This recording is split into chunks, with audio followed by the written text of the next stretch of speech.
Hi friends, welcome to Telugu education tips YouTube channel. Friends, ఇవాళ వీడియోలో నేనైతే డిస్కస్ చేయబోతున్న టాపిక్ ఏంటంటే ఏపీ పాలసీ 2022 రిలేటెడ్గా కౌన్సిలింగ్ డేట్స్ గురించి మాట్లాడుకుందాం.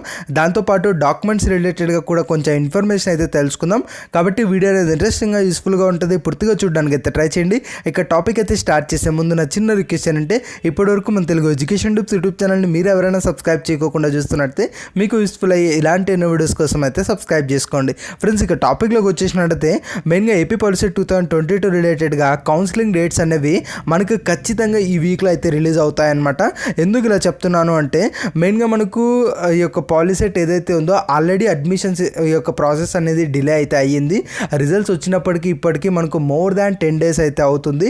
ఇంత డిలే అయితే ఖచ్చితంగా ఎవరు కూడా చేయకూడదు అనమాట. కాబట్టి యాజ్ సూన్ యాజ్ పాసిబుల్ మనకు రిలీజ్ చేయడానికి అఫీషియల్స్ అయితే ట్రై చేస్తూ ఉంటారు.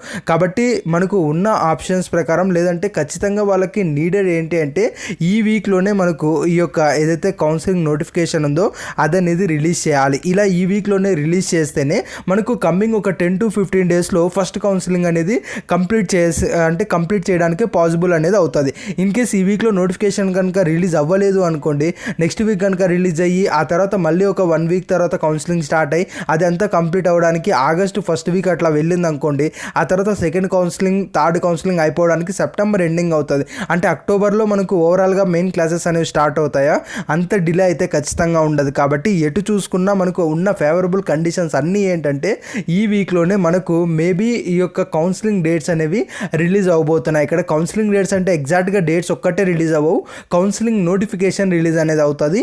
అందులో A to Z డేట్స్ ఉంటాయి, ఏ రోజు ఏ వర్క్ చేయాలి ఇదంతా కూడా కంప్లీట్గా ఉంటుంది. దానికి సంబంధించి డెమో వీడియోస్ కూడా మన ఛానల్లో కమింగ్ అయితే చేస్తాను.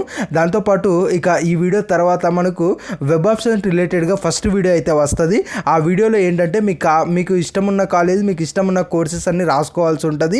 ఆ యొక్క ప్రాసెస్ అంతా కూడా నేను కమింగ్ వీడియోలో చెప్తాను. దయచేసి కమింగ్ వీడియో మిస్ చేయకండి. ఇంకా ఏంటంటే మనకు కొన్ని డాక్యుమెంట్స్ అనేవి రెడీ చేసి పెట్టుకోవాల్సి ఉంది. ఇక్కడ కౌన్సిలింగ్ నోటిఫికేషన్ అనేది వచ్చిన ఒక 2 to 3 daysకి కౌన్సిలింగ్ అనేది స్టార్ట్ అయిపోతుంది. కాబట్టి ఏంటంటే మీకు ఏవైతే కౌన్సిలింగ్కి కావాల్సిన డాక్యుమెంట్స్ ఉంటాయో ప్రతి ఒక్కరూ కూడా ఆ కావాల్సిన డాక్యుమెంట్స్ని రెడీ అయితే చేసుకోండి. ఎందుకు ఇలా చెప్తున్నాను అంటే మెయిన్గా మనకు కౌన్సిలింగ్లో ఎలాంటి డాక్యుమెంట్ మీ దగ్గర లేకపోయినా మీ కౌన్సిలింగ్ అనేది సక్సెస్ఫుల్గా జరగదు.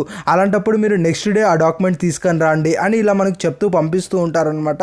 కాబట్టి ఓవరాల్గా మీరు కౌన్సిలింగ్ కనుక ఫినిష్ చేయకపోయినట్టయితే మీకు సీట్ అనేది రాదు. అంటే మీరు వెబ్ ఆప్షన్స్ పెట్టడానికి ఛాన్సెస్ ఉండదు. అలాంటి కేసెస్లో మీకు సీట్ అనేది రాదు. కాబట్టి ఏవైతే రిక్వైర్డ్ డాక్యుమెంట్స్ ఉన్నాయో అవి ప్రతి ఒక్కరూ కూడా రెడీ అయితే చేసుకోండి. ఇక్కడ ఏమేమి డాక్యుమెంట్స్ కావాలి అని మీకు తెలుసుకోవాలి అనుకున్నట్టయితే ఓల్డ్ వీడియోస్లో క్లారిటీగా చెప్పాను, ఒకసారి కేర్ఫుల్గా చూడండి.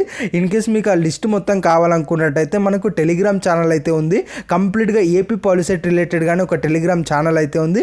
దాని లింక్ డిస్క్రిప్షన్లో ఇస్తాను, అందులో జాయిన్ అవ్వండి. అందులో మీకు ఖచ్చితంగా ఆ యొక్క డాక్యుమెంట్స్ ఏమేమి కావాలన్న దాని గురించి లిస్ట్ అయితే ఉంటుంది. అది మెయిన్గా మీరైతే గమనించండి. ఇక మెయిన్ ఈ అన్ని డాక్యుమెంట్స్లో ముఖ్యమైన డాక్యుమెంట్ ఏంటి అంటే ఇన్కమ్ సర్టిఫికేట్. మీరు డెఫినెట్గా మీకు అప్లికబుల్ ఉంది, మాకు ఇన్కమ్ సర్టిఫికేట్ వస్తుంది అంటే మాత్రం ఖచ్చితంగా ఇన్కమ్ సర్టిఫికేట్ అయితే తీసుకోండి. లేదు బ్రో మాకు ఇన్కమ్ సర్టిఫికేట్ రాదు అంటే okay, no problem. Income certificate లేకపోయినా కౌన్సిలింగ్ అనేది అయిపోతుంది. బట్ మా దగ్గర ఉండి కూడా మేము తీసుకోలేకపోయామన్న బాధ అయితే దయచేసి ఎవరు కూడా పెట్టుకోవద్దండి. ఎందుకంటే మీరు ప్రొవైడ్ చేసే ఇన్కమ్ సర్టిఫికేట్ని బట్టే మీకు ఫ్రీ సీట్ రావాలా పేమెంట్ సీట్ రావాలా అన్నది డిసైడ్ అయ్యి ఉంటుంది.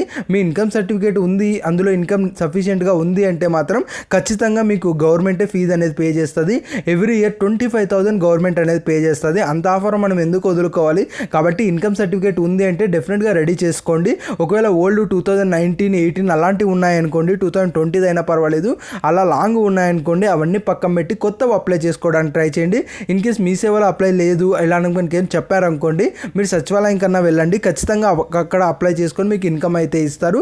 ఇంకా మోస్ట్ ఇంపార్టెంట్ ఏంటంటే ఆ ఇన్కమ్ బదులు రేషన్ కార్డు కూడా వాడచ్చా అని చాలామందికి డౌట్ అయితే ఉంది. ఇన్కమ్ లేకపోతే రేషన్ కార్డు కూడా మీరు యూజ్ అనేది చేసుకోవచ్చు, దాంట్లో ఎలాంటి డౌట్ అయితే లేదు. ఎవరికైనా ఇన్కమ్ లేదు అనుకుంటే కౌన్సిలింగ్కి రేషన్ కార్డు కూడా తీసుకెళ్ళచ్చు, మీకు ఫీజు రింబర్మెంట్ అనేది వస్తుంది. ఇది ఫ్రెండ్స్ మెయిన్గా మనం ఇవాళ వీడియోలో అయితే తెలుసుకున్నది. వీడియో నచ్చినట్టయితే లైక్ చేయండి. మరి ముఖ్యంగా మన తెలుగు ఎడ్యుకేషన్ టిప్స్ యూట్యూబ్ ఛానల్ని మీరు ఎవరైనా సబ్స్క్రైబ్ చేయకుండా చూస్తున్నట్టయితే మీకు యూస్ఫుల్ అయ్యే ఇలాంటి ఎన్నో వీడియోస్ కోసం అయితే సబ్స్క్రైబ్ చేసుకోండి.